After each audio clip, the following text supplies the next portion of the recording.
August 17 శనివారం కొరకు ఏర్పాటు చేయబడిన దేవుని వాక్యం.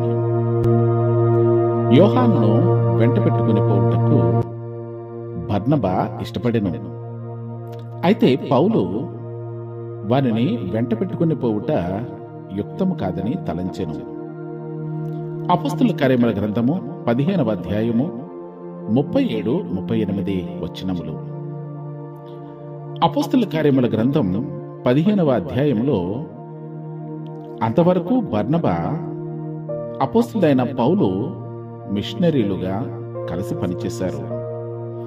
అయితే యోహాను, మార్కును వెంట తీసుకుని రావాలా వద్దా అనే విషయంలో ఒక పెద్ద అసమ్మతి వారికి కలిగిందని మనం చదువుతాము. పౌలు వ్యతిరేకింపబడ్డాడు.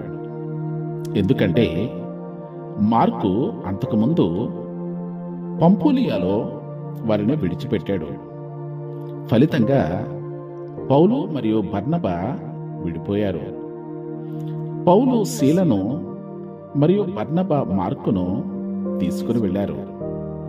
బర్నబా మార్కుకు రెండవ అవకాశం ఇవ్వడానికి ఇష్టపడ్డాడు.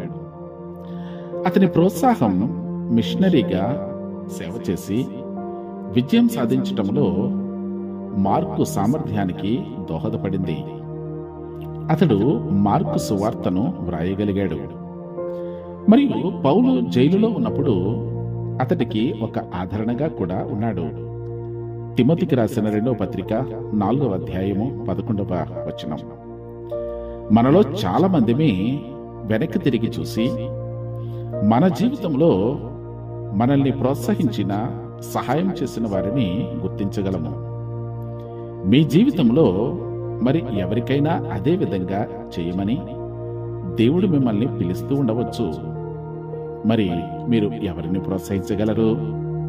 ఒక్కసారి ఆలోచించండి. ప్రార్థన. అత్యంత ప్రేమ, కృప, కనికరము గల మా పరలోకపు తండ్రి, నీకు స్తోత్రాలు.